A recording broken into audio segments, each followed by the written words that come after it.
Slop News Network, SNN, developer examines Pirate Software Part 1, job history and development hell.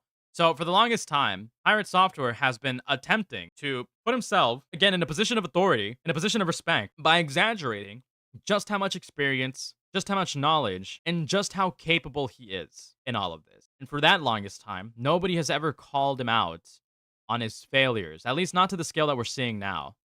Nobody has ever called him out on embellishing and editorializing just how capable he actually is. But now, there is a video with somebody who claims to be a developer saying that he is examining Pirate Software in his job history. So I'm very curious to see how this guy owns Pirate Software in the marketplace of ideas. With that out of the way, let's start with Jason's LinkedIn job history. So if we look at his LinkedIn, we can see his first recorded job experience is from 2002 to 2009, Strong and straight to the point. Video's great so far. where he was a freelance security researcher and developer. In 2002, Jason would have been 15, and from what I found, he hasn't taken any program classes, so anything he knows at this point is largely self-taught. Another important thing is Jason actually had a job in 2004 that isn't listed here as a quality assurance intern at Blizzard. I went to Blizzard in 2004, and this is kind of my whole career, right? My first job I got through nepotism, 100%. My dad worked at Blizzard for 23 years. He worked at Blizzard for 23 years, so I got a job there in 2004. I was shit. I was shit at this, and I realized I was shit. Also, I think it's important that we talk about his dad for a second. Jason says his dad just worked at Blizzard, but that's grossly understating his dad's role and history at Blizzard. Jason's dad is Joey Ray Hall, and from a Reddit AMA his dad held, we can see the following. Joey Ray joined Silicon and Synapsys in 1991. Now, you might be asking what's Silicon and Synapsys, and what does this have to do with Blizzard in his post? Well, in 1991, Blizzard didn't exist yet. Silicon was the original company name, and 1991 was the year it was founded. Joey Ray joined Blizzard before it was Blizzard, and when he joined, there were less than 10 people in total at the company. He wasn't some random Blizzard employee. He was one of the earliest hires at the company. 23 years, one of the earliest hires. So literally, yeah. I think it would as a general claim, he is a founder. Over his 23 years, he did all sorts of work, and was the one that founded the cinematic team, led the machinima team, the video and post-production team, and the esports. Okay, so literally everything that would have served the marketing necessary to grow the company to new heights. Live broadcast team, plus literally everything that would have served for the best amount of marketing to grow Blizzard to the company that it is today. Yeah, his dad was him, actually. Christ. Being responsible for all the video content for every BlizzCon between 2005 to 2014. Plus, he led the team that made the famous South Park World of Warcraft episode and the inspiration. Yeah, literally founded everything that made Blizzard the cultural gaming giant that it is today from a marketing perspective. For the He Who Has No Life character. Joey Ray was the director of cinematics at Blizzard. He wasn't some low-level employee that worked at the company. He wasn't just some employee. He was pivotal for their success, unironically. was pretty high up in the chain. Anyways, back to Jason. The next 5 years, I left Blizzard. I did not reapply, and I went and worked on my own. I did freelance. I did freelance for everything. So I actually went into Second Life, which is a 3D Worlds game, if you've never played it before. They have a language in it called Linden Scripting Language, and I made games in there. I learned how to do 3D modeling. I learned how to do texture work. I learned how to do scripting. I learned how to engage with people that were playing my games. I learned how to do network model stuff. I learned how to do server-related stuff. I did this for 5 whole years. So Jason's Second Life period of time is a huge rabbit hole, and there's 5 or 6 different controversies surrounding his time in Second Life. This video isn't about his controversies and allegations, so I'm going to skip over most. I want to know why he left Pirate Software. I mean, Blizzard. You want to know why Pirate Software left Blizzard? I'm very curious too. I'm very curious to know why he left. The only small parts we care about are related to coding. During his Second Life playing time, he played a character known as Moldavia's Fig Tree and started a company called Dark Sphere Creations. He claims he did game program with the Linden Scripting Language, the programming language of Second Life, and made some small games and some user-generated content for Second Life. While digging into this, I didn't find any proof he coded any games. What Dark Sphere Creations and his company was actually doing at the time was creating not safe for work adult furry avatars and selling them. Basically, his he was making furry VTubers before they were furry VTubers, dude. What an entrepreneur. What a trendsetter, dude. Holy crap. Friend Wingless, Trailblazer. another Second Life player, would do the art and modeling for the furry avatars, and Jason would do some coding on top. What kind of... Yes. He was too ahead of his time, unfortunately. He was just too ahead of his time. code and keep that on top of these avatars isn't exactly clear. Then they would sell the avatars, and eventually the business was making somewhere around $10,000 a month, primarily due to selling these avatars. There's some other controversy where it alludes to Jason trying to do dev work on Linden Labs projects and other game worlds, but I can't find any solid proof, just random posts and accusations. So in summary, there doesn't seem to be any proof he did any kind of game development or hacking during this period of time. Let's get back to Jason. Then I came back to Blizzard in 2009 and I applied, not having Very anyway. pioneer, I got the job. so Okay, true. the timeline here starts matching up with his LinkedIn. After his little detour with Darksphere Creations and working for himself, Jason now has an actual full-time job at Blizzard in 2009. This is his first official full-time job at Blizzard, and he is once again a quality assurance analyst. Jason claims he got into the company on his own merits this time, but I find that a bit hard to believe at face value. In 2004, he said he was terrible at his QA role, and that's why he quit. I searched to see if he studied anything IT related in high school or in college or during the time gap, and I found this from his subreddit. Jason did spend some time in college studying to be an entomologist with a specialization in ants. He dropped out of college without ever finishing his studies, and it doesn't seem like he ever took any IT related courses during this time here. During that 5-year gap between 2004 and 2009, the only experience he said in the clip from earlier was his Second Life programming, and Wait a minute. Wait, this all makes sense now. This all makes sense now. This guy unfortunately struggled with the same thing that multiple young individuals, multiple people in this, in this generation, and even the generation above ours, depending on if you're like 30 or 40, struggle with the same thing that literally any recent generation struggles with. They don't really know what they want to do, so they learn a bunch of different things. And he just so happens to have had some experience in coding and programming, rigging, so to speak. He worked at Blizzard, utilized his position as Blizzard to popularize himself, and then created a spaghetti code game, Heartbound, as people like to identify it as, not my opinion, to be clear. To make it seem as if he was like legitimately an accomplished developer. This guy is literally like fake it until you make it, embodied, embodied, personified. This guy is like poser personified. It all makes sense. It all makes sense why he's the way he is. It all makes sense why he's such a narcissist. He has delusions of grandeur that he never actually managed to live up to. well, that wasn't exactly quality assurance or hacking or game development work. Plus, while applying in 2009, on his resume, he would probably have had, or Blizzard itself would have had a record he worked there previously as a QA. So that would make applying a second time for a similar position easier. His dad, once again, was a pretty high person in the company, and some people might remember Jason being Joey Ray's son from before. It's not impossible he got in on his own merits, just a bit hard to believe considering he doesn't have experience with any real programming languages at this point, and he doesn't have any degrees or certificates. Okay, back to his LinkedIn and his job. So he held the role for 3 years and 2 months, and once again, this was his quality assurance role. One thing Jason often does is he claims all QA are developed. QA is development, not true. First, as someone that has worked QA myself, this isn't true. I'm not saying QA aren't important, but I was about to say QA. Yeah, I was about to say that. That's like immediately like not true. Quality assurance is a position. Many industries, right? Many industries.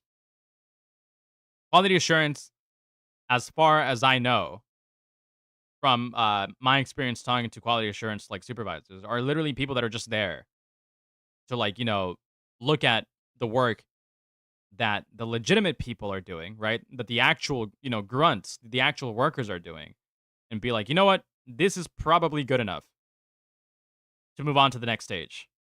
That from my understanding. Majority of QA generally are non-technical, and only a small portion are. And most of the places I worked at, QA generally has no coding ability and are tasked with doing manual regression testing. Basically, they get a series of test cases they need to go through, and each test case has a written out set of instructions they just...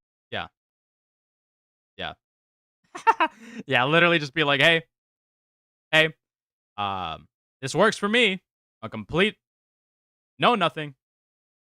We can probably go on to the next stage and keep it pushing. follow. If something doesn't match the case steps, then a bug is filed and actual developers are tasked with addressing it. So I personally wouldn't call his 3 years at this position game development experience. And if we look at the bullet points he has on his LinkedIn, besides one line, namely the design and create an automated system, there's nothing here that even remotely implies he was coding or doing any kind of development. I'm making this point since Jason often claims he was a game developer at Blizzard for 7 years, but his first 3.5 years didn't include any developer roles. Also, to address his if QA didn't do their jobs, games wouldn't be released argument, most games have music. If a musician doesn't complete the OST, a game can't be released. Does that mean they're now developers too? Just because you say something confidently in a deep voice doesn't make it true. True. That's absolutely true, right? He's obviously embellishing and overextending the amount, how important his role actually is. His role is not that important. If he didn't, and this goes for any quality assurance job, to be clear. If you cannot give good, if you can't do the bare minimum of your job, which is literally insignificant in comparison to what everybody else is doing, you will literally just get fired and be replaced. You will just be fired and be replaced. Moving on to his next role, we have quality assurance hacks. Here he mentions he did some forensic analysis and detected threats. Also, something I'd like to note, all of his game projects listed here were coded using primarily the C++ programming language. This is a low-level programming language. This will be important a bit later in the video. As for the role, again, I wouldn't call this game development experience. This is more related to security work than game development itself. And from the bullet points, it doesn't seem like Jason was doing much coding. His next role for 6 months was test engineer. My opinions are pretty much the same as the previous role he held. Moving on, we have the next role as security engineer for 11 months. This one is interesting. Since the bullet points here notes he managed web application security. For those that don't know what web applications are, it means he was working on websites and not games. There's no mention of programming here or what tools and languages he used. But regardless, this is without a doubt a non-game development role and doesn't have any overlap with game development. Okay, next up, he moves to another security engineer role for 3 months. Again, same opinions as his last job. Now, his last role at Blizzard was a red team member. Red team is a common IT term. Yeah, so a random individual that doesn't know anything about industries or anything about corporate jobs could ideally, after all of, Pirate Software's posturing, well, not ideally, but, could practically, in a situation like this, go look at his work experience, read all of this, and be like, you know what? Yeah, this guy seems pretty up to snuff. Yeah, this guy seems, pretty capable based on what we're seeing. He was a specialist. He was, a quality assessment manager. Probably means that he did a little bit of, hands-on development to correct any mistakes that the grunts were doing. He was an application specialist, means he was probably doing a little bit of development. And to somebody who isn't like super invested in an industry like this, they'd be like, wow, that sounds like incredibly, important work, right? For example, a lot of people, I'll utilize an example that most people can resonate with, especially laborers. A lot of laborers, like mechanics, right, are typically seen as incredibly impressive individuals. And there is a level of respect that comes with being a mechanic. But once you've worked as a mechanic, right, as a general mechanic for your run-of-the-line cars, you'll realize that a lot of the work that these people do is actually not that impressive. It's necessary. It's important. A lot of people don't know how to do the work. But if you actually have, hands-on knowledge on these things, you'll realize that it's not that impressive. It is not impressive to replace brakes, to do an oil change, to replace, what's it called? A head gasket, so to speak. There's a level of work and there's a level of hard labor involved, but at the end of the day, the process is not that insane depending on, what it is that you're talking about or what it is that you're, working on. But an outsider doesn't know that. An outsider doesn't know how simple it actually is. So it makes sense why he would take advantage of all of this and then posture to an external audience. That just means someone inside the company that attempts to hack into their systems, either digital or physical. So Red Hat's basically trying to make hacks and show how they got access. So these vulnerabilities and issues can be addressed before real hackers can abuse them. Now, while Red Hat is offensive security and hacking, it doesn't always mean you're programming like you see with those green terminals and pics. If we look at the bullet points Jason has listed, we can see he did exploiting physical access controls and social engineering operations. Social engineering is actually one of the most common ways hackers gain access to systems, and it doesn't have to involve. Yeah. So this is something that most jobs where you have a computer and your computer is pivotal to the job, to be clear. And this is from my own experience, but again, I'm not anywhere involved in this industry, right? I'm not going to posture. Like a simple, for example, administrative job. It is somebody's job above yours to send you a phishing email, for example, to see if you fell for a security risk. And then what they'll do is that they'll give you a test to make sure that you're caught up on security. So what he's doing, based on what he's about to explain, is that all Pirate Software would do in this situation is send a phishing email to one of his employees to see if they fall for it. And if they do fall for it, they'll just be like, hey, you fell for the fucking trap, you fucking retard. Take this test so that you don't fucking become a liability to our company. Any programming at all. Social engineering attacks are something like the following situation. Let's say Jason in this example is a social engineer and his target is a fellow Blizzard employee with access to the game servers. He could call them or email them from a legitimate Blizzard there it is. Yeah. Phone number or email and say he needs their account credentials. Normally, you would never share live in production account credentials, even if someone from your own company. But let's say Jason manages to convince the employee to hand the credentials over. Now Jason has a way to log into the system he shouldn't have access to. This is a social engineering attack. It's not technical hacking like most people think of. It's generally just being... Yeah, it's just literally any job. Any job. You could go work at Walmart tomorrow. You could go work at Walmart tomorrow.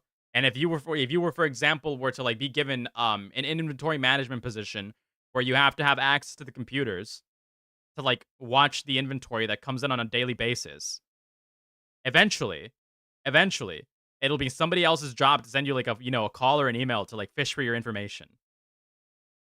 Convincing enough. This is standard protocol. and getting employees to hand over info or access they shouldn't be giving out. All right, with all of that, and with all those jobs, we have 6 years and 6 months at Blizzard full time for Jason. And if we include his time as a QA intern in 2004, we basically have his 7 years of experience at Blizzard accounted for. Judging by everything as written here, it seems as though he's never held an actual game developer position, and he's never done any game development directly. All of his roles at Blizzard were either QA, website security, or social engineering, basically his hacking. It doesn't seem like he's ever touched C++, which is the industry standard language to use when doing game development. But before I finish my thoughts on this, let's check out one more job after Blizzard. After Blizzard, Jason worked at Amazon Games for 8 months as an automation engineer. Again, he wasn't a game developer here. He also didn't include much information under his bullet points. He did documentation of vulnerabilities and did some automation work with Python. This is the first officially recorded line that actually shows he did some programming. Python is what we call a high-level language, meaning the language is designed to be easy for humans to read and understand as well as to write. Python is a wonderful language, and I'm not throwing any shade at it. To be very, very clear, I don't know shit about what they're talking about.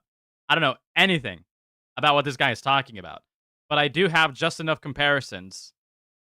That makes it like easier to digest and understand.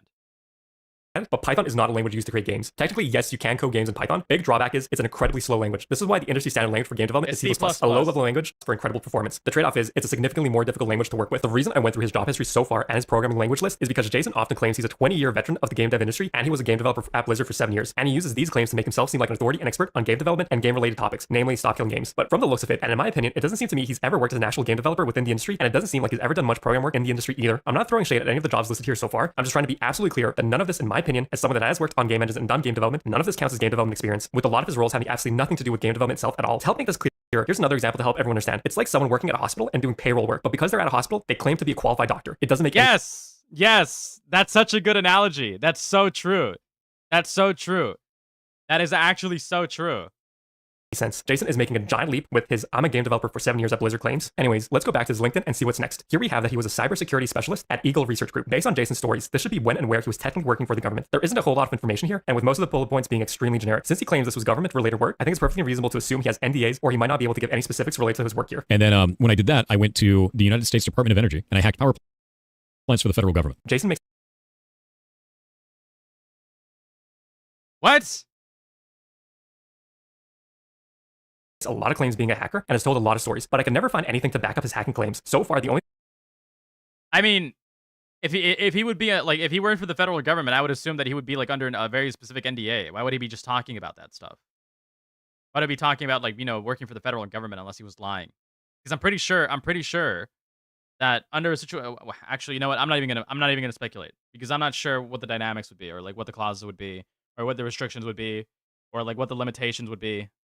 Whatever. thing I found was he did do some social engineering attacks at Blizzard. Now, some of you might know about his DEF CON stories and his Mr. Robot claims. I'll probably cover those in a separate video. The reason is all of his DEF CON wins were done in teams of 10 people, never solo. And for his other hacking claims, All right, now there's only stories to go off of. To keep this video from being too long and off topic, I'll save his hacking claims for its own thing. Okay, his next set of experience is at his own company, also named Pirate Software. But before we touch on that, let's talk about his more recent job experience at Off-Brand Games first, since that's a smaller topic. It's a game publishing company founded by Ludwig and Jason. I'm not entirely sure if Jason is a co-founder or not. Jason claims he isn't, but most posts and Ludwig's posts talking about the company seem to imply he is. That's true. Actually, Catsaflock, and you make a very good point. I have a lot of friends. Well, not really a lot of friends, but I have a lot of what's it called, peers, because they're all Asian or trans. Funnily enough, that have tried their hand in comp sci.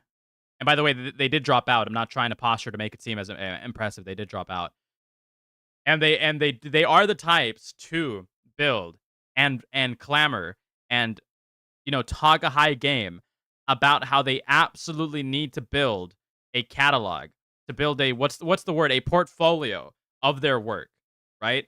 They are always worrying about building a portfolio. It is interesting how Pirate Software doesn't have a portfolio of work that anybody has dug into. That is a very interesting point.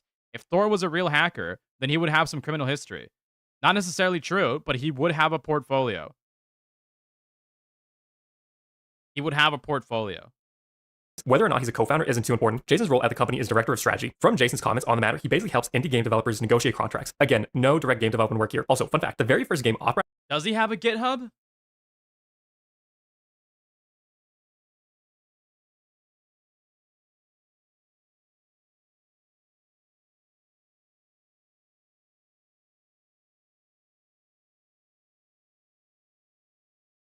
It's not opening.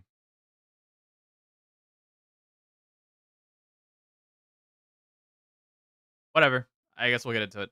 Games was co-publishing was Rivals of Aether 2. A game by the developer's own words was built this time around as a more live service game.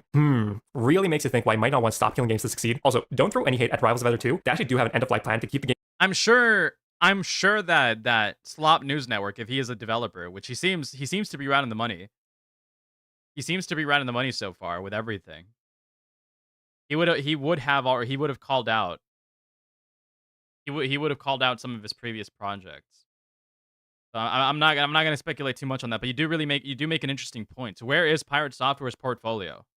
Unless he's specifically banking on his LinkedIn and like, non-disclosure agreements or non-compete agreements to like not have to reveal any of his previous work.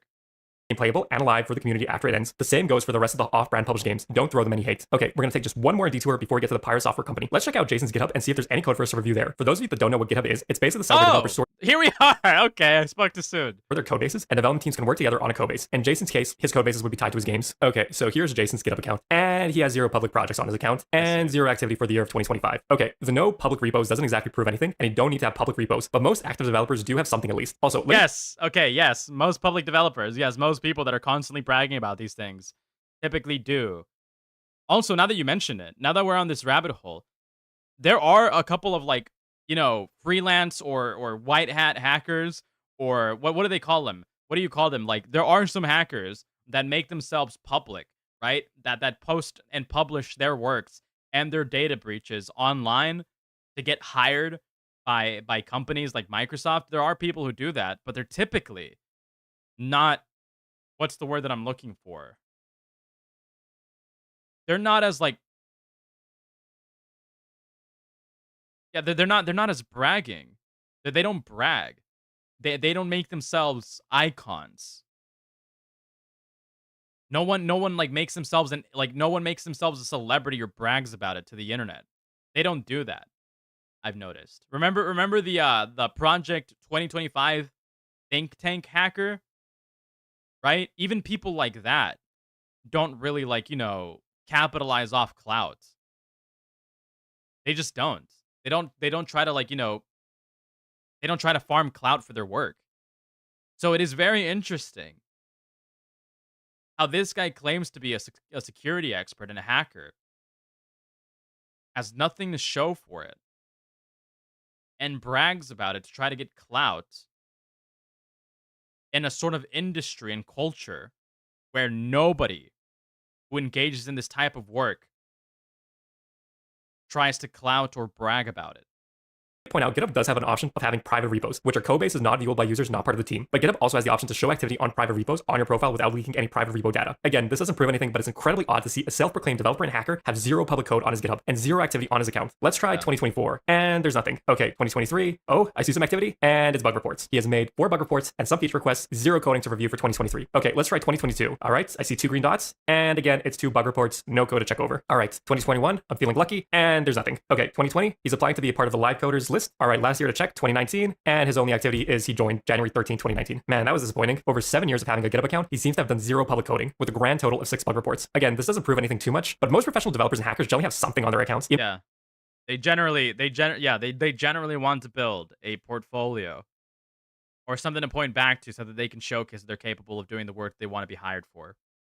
That's It's just super minor stuff like their settings for their favorite text editor or application. Jason could have a separate personal account where he does all his work, but the entire thing is just incredibly strange and unusual. Just about every tech YouTuber and streamer has a GitHub account with some random project scattered around. Anyways, finally with all those positions and GitHub stuff out of the way, let's finally get to Pirate Software, the company, and Jason's actual game development start. Let's take a look at his game dev skills, his game dev execution. With all his bragging, I'm sure this is going to be an incredible story with no issues at all. All right, so his first game his studio published was a game called Champions of Breakfast. This was a game roughly built in 8 months in the Game Maker engine. This was the first game that Jason claimed had the unpiratable DRM, where basically the game's Steam achievements acted as a save file. I'll touch on all these points again in just a bit, keep them in mind, while I move to his next and only other game, Heartbound. So Heartbound is the big game Pirate Software is known for, and it has a crazy development history. So according to the wiki, Heartbound's first build was October 7th, 2015. Again, this game was also made in Game Maker. It's a 2D game that's mostly story-driven with extreme similarities to Undertale, and is supposed to have 5 acts or chapters in total. A Kickstarter for the game was launched on February 24th, 2017, roughly a year and a half after work originally started on it. The original goal was to have the game finished and released by December 2017, but shortly after the launch, it was claimed the game was to be fully complete and released in early to mid-2018. A few months later, the goal was once again changed, and now was targeting early access on Steam in December 2018. The game did land on Steam in December of 2018. In early access, this release contained a chapter 1 that was complete, with a basically near fully done chapter 2. Gee, I hope this does become a trend with delays, failed promise. Yes. The classic. I've been working on this for the last 6 months. It's like 99% done. Yeah, this part of the game is like 99.5% done. Yeah, yeah, it's like 99.9% done. Look at this. This is so cool. And shifts in goals. Surely Jason will complete this game in a few more years, right? At the very start of January 2019, they released a patch where in the patch notes it said Animus, the name of Chapter 3, was being developed. And this is where everything started truly going to hell. Now, we have a few... The thing is that on my very limited knowledge, on what people have been saying about Pirate Software, even an amateur, if they really wanted to, could make a game on the same level of Pirate Software. That's what I've heard. I'm not sure if I want to take that at face value because I have no knowledge in the industry, but I have heard that even an amateur can make a game on the same level as Pirate Software. So even if he is making something, I don't care because it is vastly overshadowed by the fact that he just keeps pretending that he's something he's just obviously not. Things we should note here. This is technically the third year of development if we're going off the October 2015 first build date. If we compare this to Undertale, Undertale completed development in 2 years, 7 months, with Toby Fox doing most of the development solo, with some help from Tammy Chang on art. Also, let's just take a quick look at the How Long to Beat site and see how much content Undertale has. Okay, the main story is 7 hours. With side content, it's roughly 11 hours. A completionist run is 20.5 hours. Okay, pretty good and respectable times for an indie game built in 2 years, 7 months. Heartbound, as of 2025, is still in active development. So let's take a look at how much content time they have. All right, the main story is 2.5 hours. With side content, it's 3 hours, and a completionist run is 3.5 hours. The Pirate Software team has been working on... Yeah. But also another thing, Pirate Software obviously he obviously wanted to capitalize off the Undertale,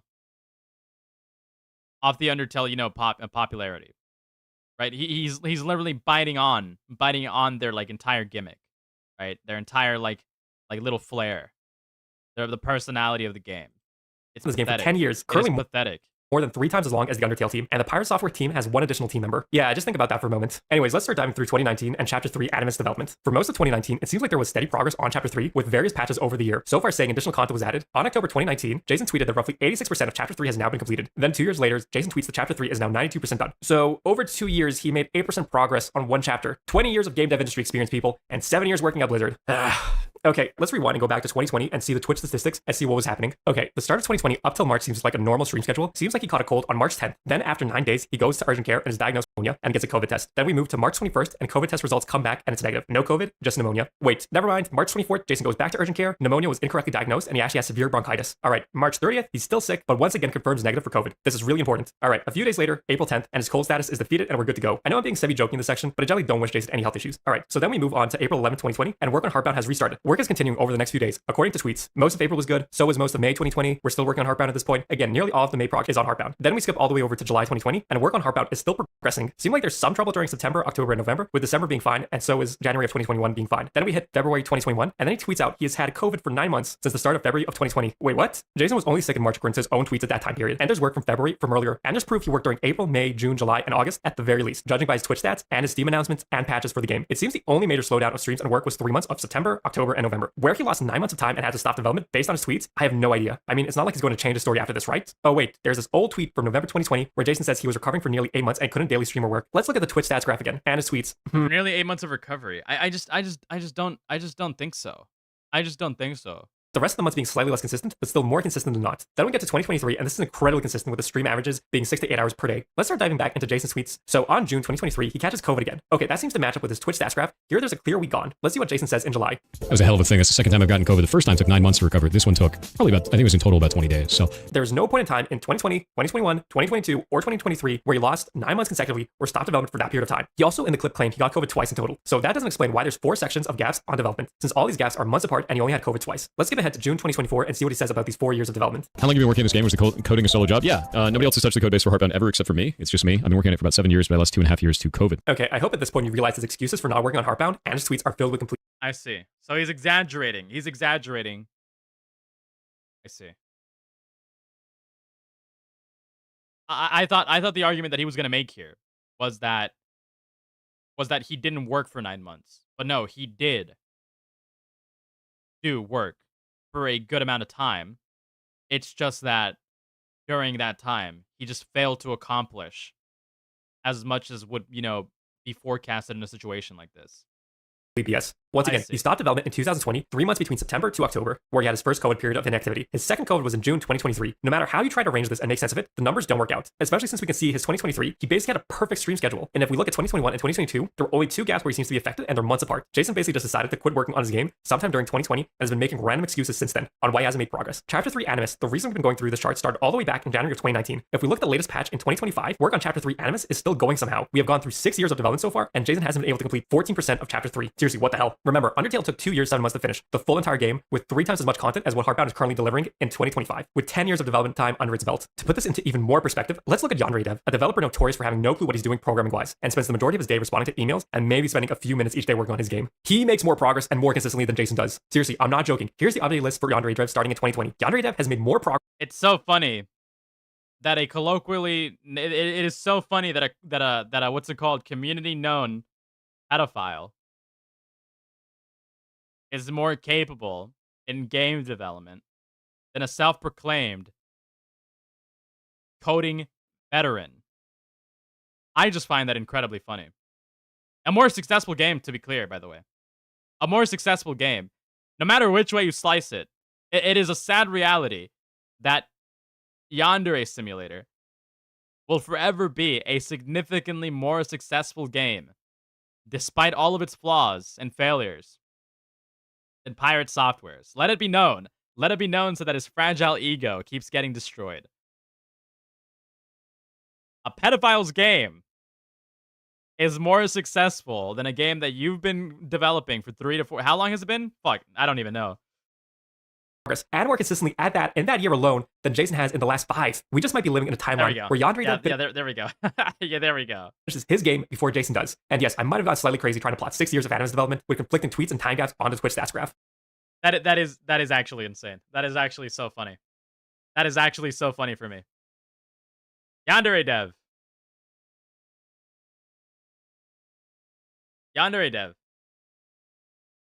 A known pedophile has a game that is significantly more successful, as flawed as it is, both in clout, notoriety, and the amount of people that played it, right? Significantly more successful. 3.5 million views on a marathon. 1.1 million views on a review. 273,000 on a gameplay video 6 months ago. Markiplier animated Yandere Simulator, 57 million views. An edit from 4 weeks ago, 1.8 million views. Finding ways to expel Osana by catching her slipping, 7.6 million views. How long ago was this? 4 years ago, right? New animations, new textures. That was a few days ago. Fuck, it refreshed. I don't know where it's at. 2 years ago, 1.2 million views. But if we search up Heartbound,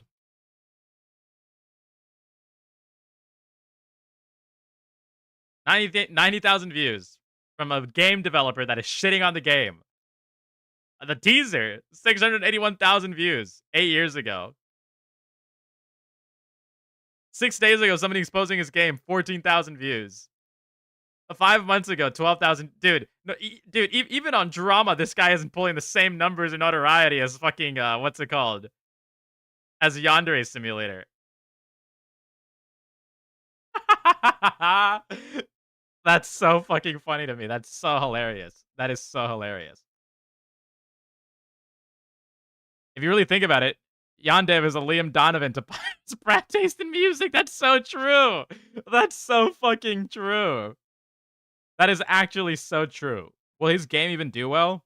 I feel like the hype for Undertale type games have died. No. Unlikely. Unlikely. This is one of those situations where you can genuinely claim that due to the negative reputation that, Pirate Software has been gathering for the last couple of months, this is one of those situations where no matter how much he tries to push this game, nobody is going to give a damn. Nobody's going to care. I think his game is dead on arrival either way. No, I can see a situation like Hytale, where the game is so where the game is so culturally followed by a dedicated group of people that if it were released without any drama whatsoever, it probably could have exploded. Under the idea that this, like, there would be posts about it. The game that we've been waiting for the last 7 years has finally been released.